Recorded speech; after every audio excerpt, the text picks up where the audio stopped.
ఈ రోజు ఈ వీడియోలో దిల్ రుబా అనే సినిమా గురించి మాట్లాడుకుందాం. కిరణ్ అబ్బవరం, రుక్సార్ దిల్లన్ లీడ్స్ గా విశ్వకరణ్ డైరెక్షన్ లో వచ్చిన రొమాంటిక్ డ్రామా ఇది. ఈ సినిమా స్టోరీ ఏంటి, దీని మీద నా ఒపీనియన్ ఏంటనేది ఇప్పుడు తెలుసుకుందాం పదండి. ముందుగా ఈ సినిమా స్టోరీ ఏంటంటే, ఈ సినిమాలో మన హీరో సిద్ధుకి కొన్నాళ్ల క్రితం మ్యాగీ అనే అమ్మాయితో బ్రేకప్ అవుతుంది. చాలా ఏళ్లు తనతో రిలేషన్ లో ఉన్నాక కొన్ని ఫ్యామిలీ ఇష్యూస్ వల్ల ఇద్దరు విడిపోవాల్సి వస్తుంది.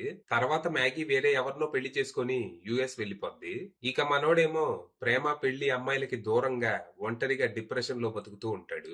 కొన్నాళ్లకి మ్యాగీతో బ్రేకప్ వల్ల మధ్యలో వదిలేసిన ఇంజనీరింగ్ ని బెంగళూరు వెళ్లి మళ్లీ స్టార్ట్ చేస్తాడు. అక్కడ కాలేజ్ లో మనోడికి అంజలి అనే అమ్మాయి పరిచయం అవుతుంది. మన హీరోని చూడగానే అంజలి లవ్ లో పడిపోద్ది. తన style, swag, attitude, I mean తన క్యారెక్టర్ చూసి తనకి పడిపోద్ది. రోజు మనోడు వెంట పడుతూ డేట్ కిరా అని టార్చర్ పెడుతూ ఉంటది. కొన్నాళ్ళకి మనోడు కూడా మ్యాగీని మర్చిపోయి అంజలిని లవ్ చేయడం స్టార్ట్ చేస్తాడు. కానీ తర్వాత ఈ లవ్ స్టోరీ కూడా బ్రేక్ అయ్యే పరిస్థితి వస్తుంది. అంజలి ఏ క్యారెక్టర్ అయితే నచ్చి హీరోని ఇష్టపడుతుందో ఇప్పుడు అదే క్యారెక్టర్ వల్ల వీళ్ళ లవ్ లో ప్రాబ్లమ్స్ వస్తాయి. నువ్వు నీ క్యారెక్టర్ మార్చుకోపోతే ఇక మనం కలిసి ఉండేది లేదని అంజలి మనోడికి వార్నింగ్ ఇస్తుంది. ఇక ఇదే టైంలో మనోడి ఎక్స్ గర్ల్ ఫ్రెండ్ అయిన మ్యాగీ కూడా మనోడి జీవితంలోకి తిరిగి వస్తుంది. మరి తర్వాత ఏం జరిగింది?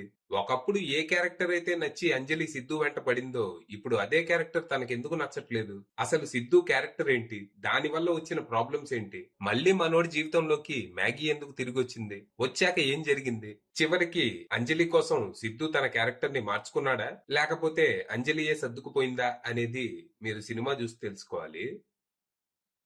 ఇక ఈ సినిమా నాకు ఒక విధంగా నచ్చింది. అంటే it's so bad it's good అనమాట. ఏదో పూరి జగన్నాథ్ సినిమాని బంగ్లాదేశ్ లోనో భోజ్పురిలోనో రీమేక్ చేసినట్టు భలే హిలేరియస్ గా ఉండింది.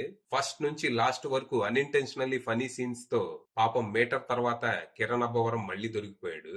కాకపోతే ఇది కాకంటే ముందు చేసిన సినిమా కాబట్టి లైట్ తీసుకోవచ్చు. సినిమాలో ఉన్నది వేఫర్ థిన్ స్టోరీ అయినా బానే ఉంది. ఇందులో హీరోకి కొన్ని సిద్ధాంతాలు ఉంటాయి. తను జీవితంలో ఎవ్వరికి ఎప్పుడు సారీ గాని థ్యాంక్స్ గాని చెప్పడు. దీనికి కొన్ని పనికిమాలిన కారణాలు ఏవో ఉంటాయి. ఇది నచ్చి హీరోయిన్ మనోడిని లవ్ చేస్తది. కానీ తర్వాత అదే క్యారెక్టర్ ని మార్చుకోమని మనోడిని బలవంతం చేస్తది. అంటే ప్రేమిస్తే మనల్ని మనం మార్చుకోవాలా, మారితే అడ్జస్ట్మెంట్, మారకపోతే యాటిట్యూడ్. ఎవరు రైట్? క్యారెక్టర్ మారితే ప్రేమ మారిద్దా? ఇది డీసెంట్ కాన్ఫ్లిక్టే. దీనికి మంచి characters, screen play, world building లాంటివి తోడైతే సినిమా అదిరిపోయింది. కానీ ఇందులో క్యారెక్టర్స్ ఏమో అన్ని ఓవర్ యాక్టింగ్ చేస్తుంటాయి. అందరూ అవసరానికి మించి పర్ఫార్మెన్స్ ఇస్తూ ఉంటారు. ఇలాంటి క్యారెక్టర్ డ్రివెన్ మూవీస్ వర్కౌట్ అవ్వాలంటే ముందు మనకి హీరో క్యారెక్టర్ నచ్చాలి. కానీ ఇక్కడ అదే పెద్ద మైనస్ అయింది. లుక్స్ వరకు కిరణ్ అబ్బవరం మెప్పించిన యాక్టింగ్, డైలాగ్ డెలివరీ మాత్రం నవ్వు తెప్పించేలా ఉన్నాయి.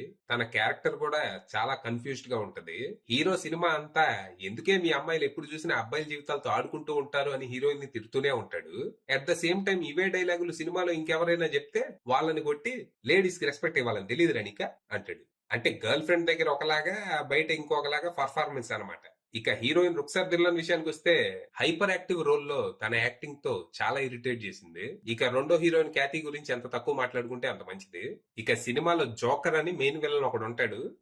అసలు ఆ క్యారెక్టర్ ని ఎంత అద్భుతంగా రాశారు. క్యారెక్టర్స్ ఇలా ఏడిస్తే ఇక ఆ వరల్డ్ ఏమో చాలా ఫేక్ గా, ఆర్టిఫిషియల్ గా ఉంటది.